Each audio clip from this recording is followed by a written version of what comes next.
So full disclosure, I woke up at 3 o'clock this morning in a total panic that I picked all the wrong content and I wanted to redo the whole thing.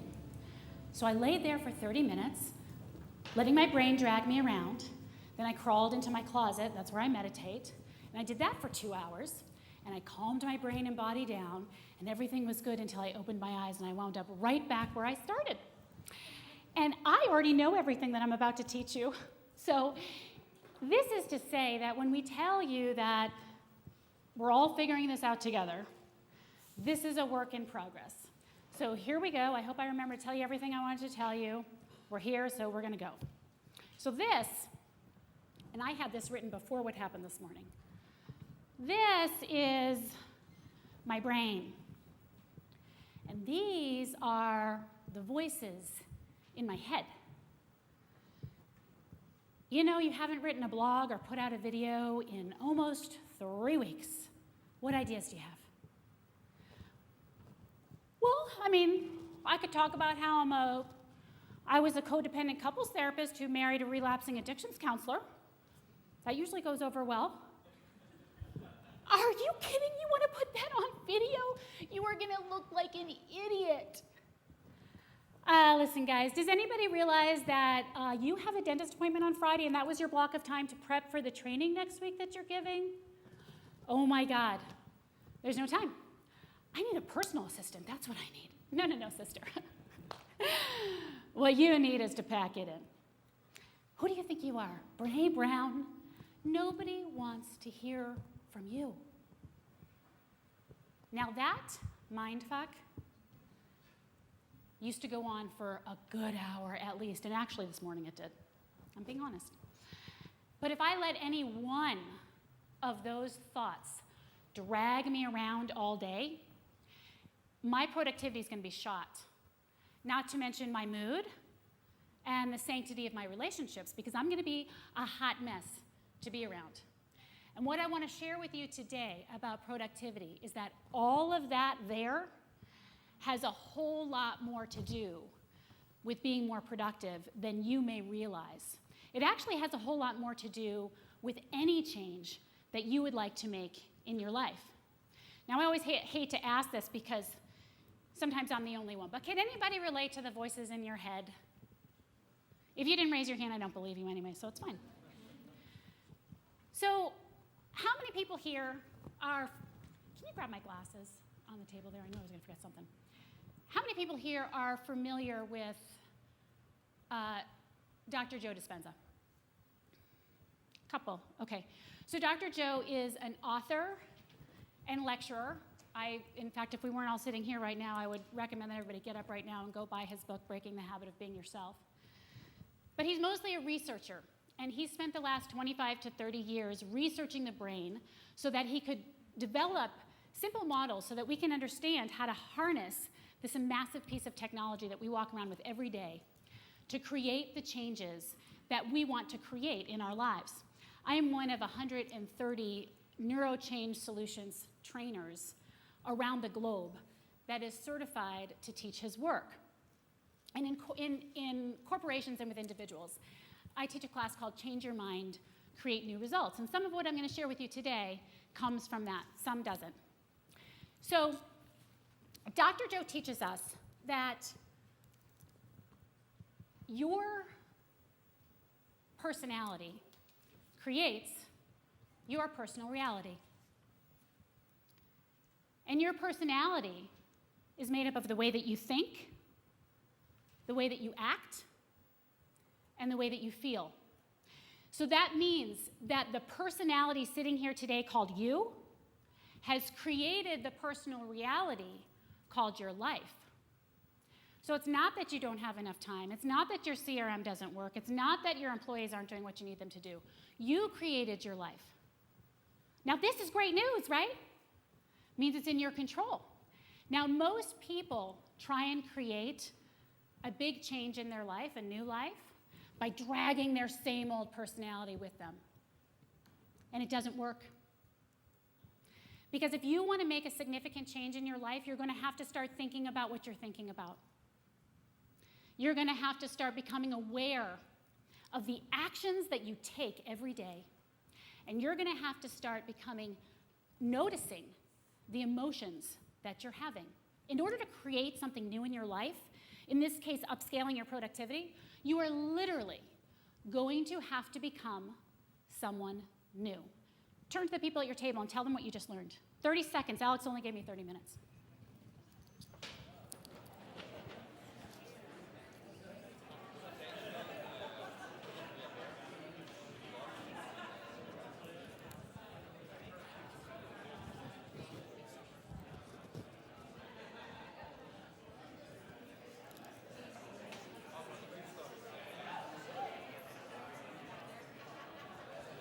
Okay, so it's great news, of course, that this is in our control, but here's the rub. It turns out that by the time we are 35 years old, and I don't know, some of you might want to sit up a little straighter because I think you got a few more years, but by the time we are 35 years old, 95% of who we are is an automatic set of thoughts, behaviors, emotional reactions, perceptions and beliefs that function unconsciously like a computer program. In other words, we are being driven around on a silent hybrid engine. We have no idea what our thoughts are. So let's get to the first challenge that we really have when we're trying to be more productive or anything else. It's our thoughts, right? So I'm going to imagine that anybody who signed up for a Conscious Entrepreneur Summit believes that your thoughts have something to do with your reality or the way your life turns out. Is that fair? It turns out that we have 60 to 70,000 thoughts in a day. And of those, 90% are the same thoughts that we had yesterday. And the same thoughts, they lead to the same choices. And the same choices, well, they lead to the same behaviors and actions. And the same behaviors and actions, they lead to the same experiences. And the same experiences, they lead to the same emotions. And guess what happens then? Those same emotions, well, they lead to more of the same thoughts.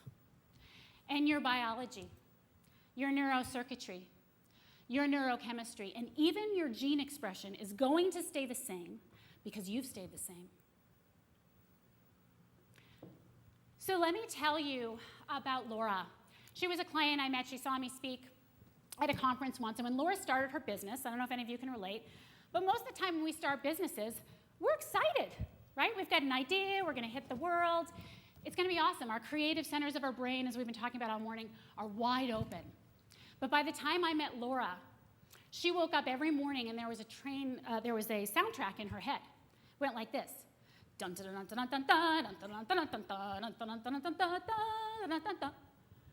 anybody ever wake up and think there's no way I'm ever going to get everything done today that I need to get done? So what had happened to Laura? What happened to that creative center in her brain? Well, life happened, right? She got clients. They weren't always happy. She got employees. Didn't always do what they were supposed to be doing. She got married. She had little, tiny, tiny children that took her time. And when life happens to us, we get into stress. And stress is our body's way of getting back to homeostasis. Stress is your body's way of getting back to balance. And every being is set up for short-term stress. We can tolerate that. But humans are the only ones that can turn on the stress response by thought alone. So when you get into a stressful situation, it's not a time to create. It's not a time to collaborate. It's not a time to cooperate. It's a time to run, fight, or hide. When you're a lion being chased by a zebra being chased by a lion in the Serengeti, you're not thinking about your next meal. You're thinking about your environment, where are you going to go, your body, am I going to get hurt, and how much time do I have to get there? So because thoughts lead to choices, Laura's thought that there wasn't enough time in the day caused her to choose to stay up until midnight every night, and she was doing that for months before we met. And those turned into the behaviors of being exhausted and cranky. And her experience was she never got to see her husband, and things didn't go well there, and her emotions were basically she sucks at life. And because Laura had an unconscious thought, right? Remember I said we're unconscious, that something was going to go wrong all the time. She was one of those people that, which I deeply relate to, always thinks the other foot's going to drop. She was going to let her clients down. That caused her to have a specific choice, which was to try and control everything in her business. So her behaviors were to have her hand in everything that her employees were doing. And instead of being out in using herself in her highest and best use, she was redoing everything that her employees had already done. And you can imagine what a time suck that was. Not to mention that her employees were feeling extremely controlled. And so that led to a certain experience and certain emotions, which at the end of the day, again, were, I pretty much suck at life. And would you agree with me that if you wake up thinking, I'm a failure, then you're less likely to go make those networking calls that you needed to make. And if you do make those networking calls, you're not going to be your best self on them. So identifying our thoughts become really, really important. However, how do you do it when you're unconscious half the time? Well, Nicole mentioned it. The answer is awareness, right? Did you know that 80% of Americans today are waking up and the first thing they do is look at their cell phone? I mean, I don't mean anybody in here. I mean the 80% out there. That's what they're doing. And here's the thing. When you do that, you immediately take your brain off of what's happening inside of you and put it somewhere else, making it even harder for you to recognize what your thoughts are. So when you wake up in the morning, I suggest that you think about what you're thinking about. Ask yourself, what thought is going to drive my actions today? The greatest way, as Nicole mentioned, to become more aware is to meditate. So did you know that we are actually only focusing on what we're doing 53% of the time, and the rest of the time our brain is dragging us somewhere else? And with the benefits of meditation, which are vast, you can upscale that. For every minute of a 20-minute meditation, you can earn from 4 to 9 minutes back of focused concentration. That means that instead of focusing for 53 minutes of the day, you're focusing for 69% of the day. And if you want to know what that turns into in minutes, in an 8-hour day, you've just earned yourself back 79 minutes of focused attention. How many people would like another hour in their day? So if you're going to tell me that you don't have time to meditate, I'm going to tell you it's because you're not meditating. I heard an old meditator say once that using meditation for relaxation is like using your Ferrari just to go to the supermarket. So when Laura finally succumbed to that the problem was not outside of her, and it took a while because, you know, these A-types, these A-graders, these perfectionists, they really have a hard time getting it. When she finally agreed to start investigating her thoughts, something very interesting happened. When she traded her thought for, I'll never get everything done today, to at the end of the day, I'm going to be satisfied with my efforts, she made a different choice. She stopped staying up until midnight. And as a result, she wasn't as tired. And her experience was a lot happier with her family. And she actually started to feel like, yeah, I'm kind of killing it. And when she decided to confront her thought that she was going to let her clients down, she made a different choice. She decided to loosen the reins on her employees. And something very interesting happened when she began to meditate in the morning. And she began to cool those centers of her brain down that were stuck in an analytical loop. And she began to calm her brain and body down. All of a sudden, she noticed as she lessened those reins that the guy that she'd been grooming to be the number one guy had no business being that guy. Wasn't his strength. And the gal who was doing, a few things, actually could take over 25% of Laura's workload. This is something she never would have come to if she stayed stuck in her mind trying to effort into finding the answer that she had. Turn to the person next to you and tell them what you just learned from Laura.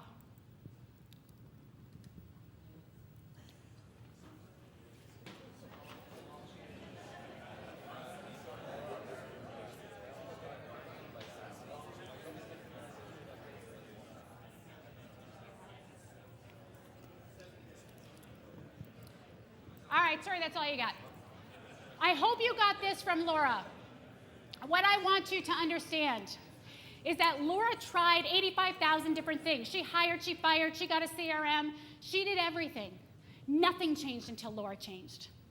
Everything changed when Laura changed. The way that she thought, the way that she acted, and the way that she felt. So the second challenge that we have when it comes to productivity is our actions.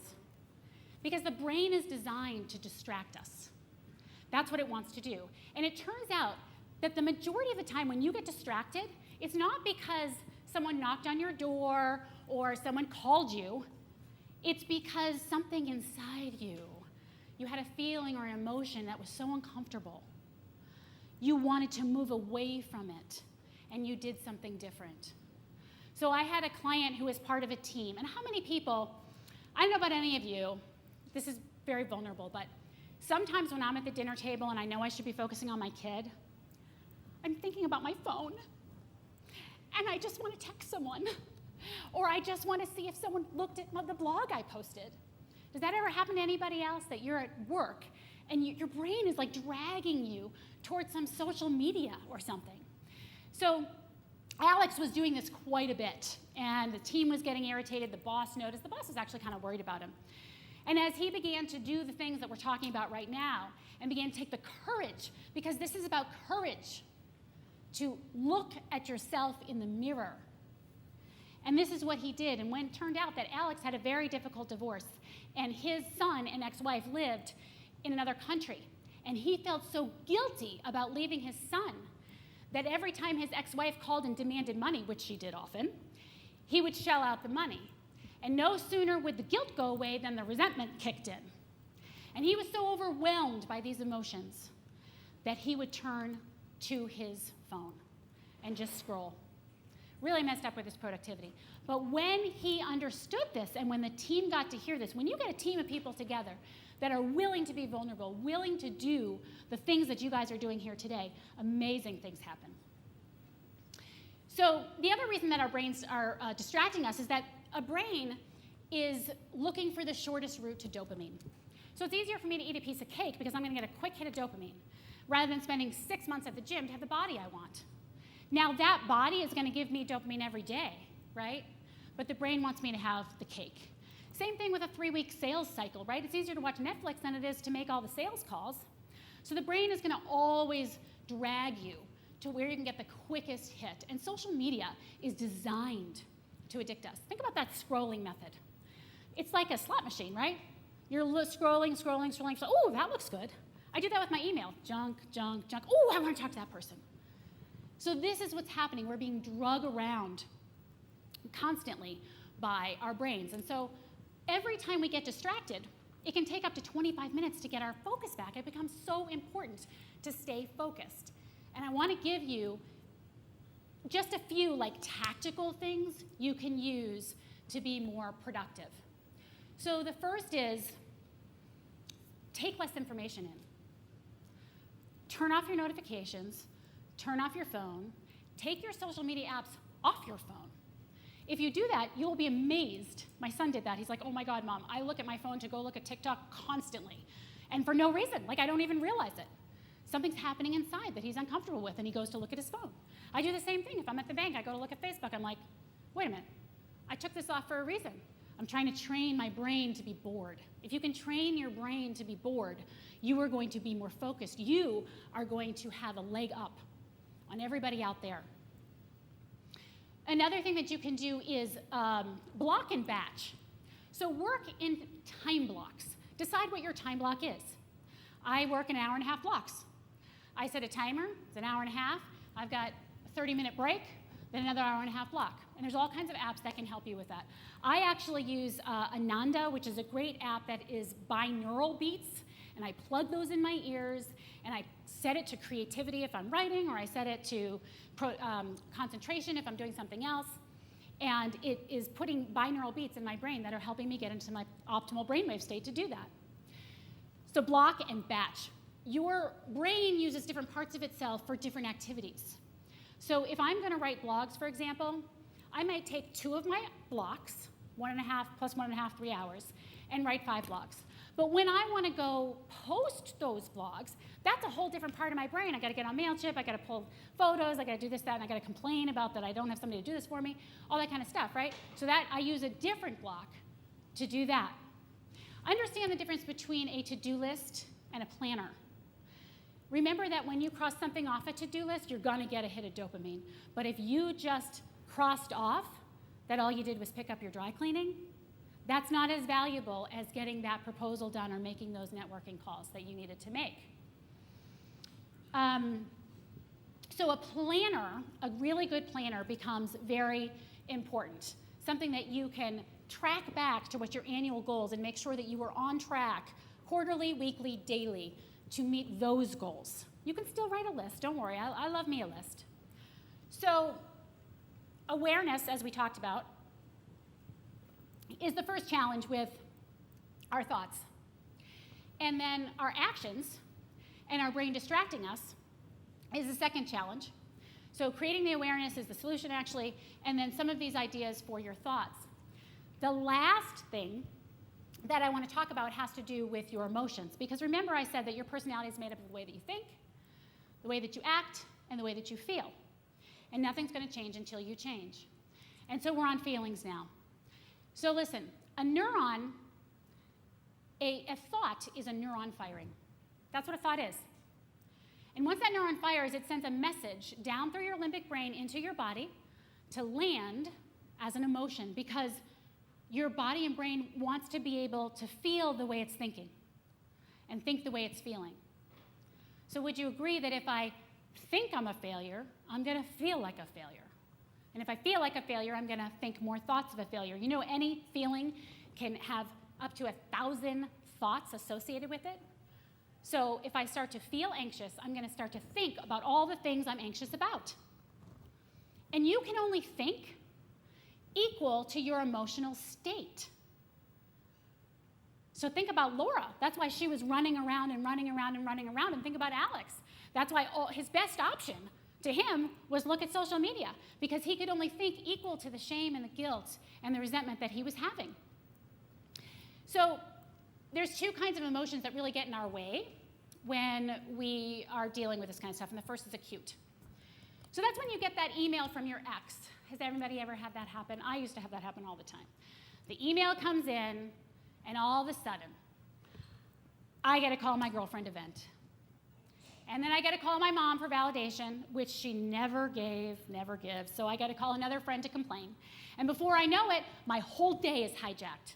Has it ever happened to anybody where you have something happen and you just can't stop thinking about it? Your brain is just going around and around. You keep saying, okay, I got to think, I got to focus.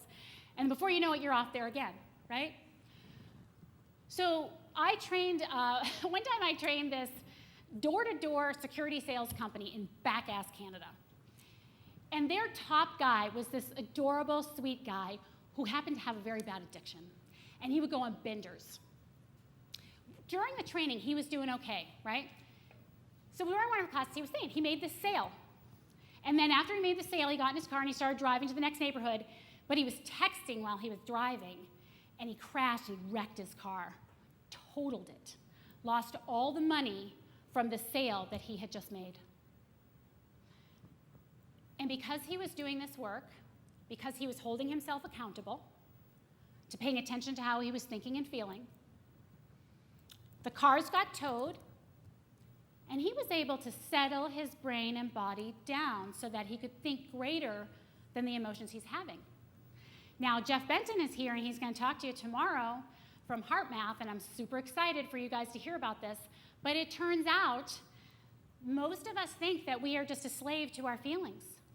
Turns out we can physiologically change our state of being in just a few moments just by breathing in and out of our heart. I always like to say it's not brain science, except it is. So that's what this kid did. Pulled off the road, settled his body down. It shut down the survival mode of his brain, turned down the analytical side, opened up his frontal lobe so that he had other options. He said he walked that neighborhood and he made 5 more sales that day. This is a door-to-door security sales guy. You don't make every sale that you go to. 5 more sales. So if that is not a testament to that any issue that you may be having with productivity has more to do with what's going on inside of you than outside, that's all I got for you. That's it. So the second way that our emotions really get in our way are the chronic emotions. So does anybody know anybody else who has sort of a low-level anxiety that just kind of hums in the background? Or maybe frustration, or irritation, or impatience. Laura used to tell me all the time, I'm just constantly irritated. I just feel irritated all the time. So those kinds of emotions drain our energy. And what do we like to do, guys, with our emotions? We like to stuff them down, don't we? Has anybody watched Ozark with Marty Byrde?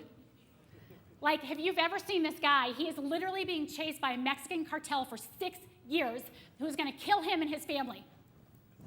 You don't see a single thing of it on his face, nothing. So my husband's like that too. When I say to him, oh, yeah, how do you feel about that thing going on? He says, shh, I'm trying to focus. I don't want to think about that. Well, it turns out the way to focus is the opposite of that. When we push our feelings away, it is the worst thing that you can do. Feelings are energy. You push them away, they come back. The more you love something and the more you hate something, you're putting the same amount of attention on it. So I know that Jeff's going to share a lot more with you, but try this, letting go. It sounds super easy. It's not. None of this is easy. It's simple, but it's not easy. When I was a kid, I grew up on the East Coast, and I used to get really bad sunburns. And my grandfather told me to stand in a hot shower. It'll take the sting out. I did it, and it fucking hurt. But if I could sit there for 5 minutes, I'll be damned. The sting was gone.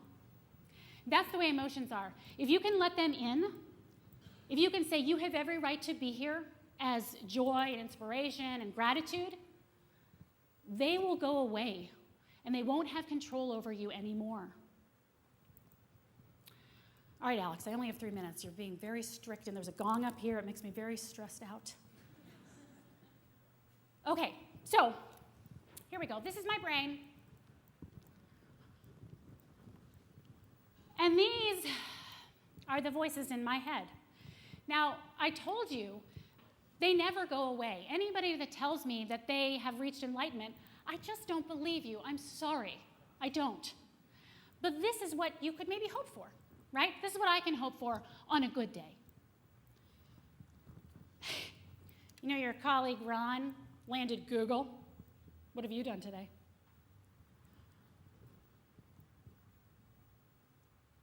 I am exactly where I need to be right now. You know you made a real ass of yourself on that last YouTube video. If I can stop and I can remember to actually look at the picture that's in front of me on my desk and has been for the last 4 years, the quote from Neil Donald Walsh that says, your life isn't about you. Your life is about every life that you touch. And the sooner you figure that out, the better off you're going to be. And if I can tell myself when I start to look metaphorically for a paper bag in my head because I'm hyperventilating over everything that has to be done and done well, if I can say to myself, you know what? Done is actually better than perfect. I'm going to have a whole new lease on life. Do you agree? I'm going to have different thoughts, right? So like I said, this isn't magic, right? We say in the work that I do, eyes open, eyes closed. So meditation is a key, absolutely, to become more aware. But if you get out of a meditation and then you walk through your day having the same old thoughts and the same old actions and the same old feelings, nothing's going to change.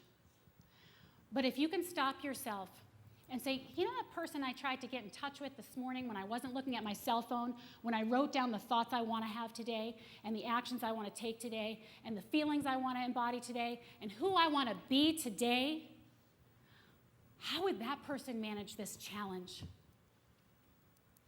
How would that person choose to act on the lowest of days where I feel like a failure and I feel unworthy and life is coming at me, and I say instead, gee, I wonder how a person who believed in her worth would feel. I wonder what she would say to that.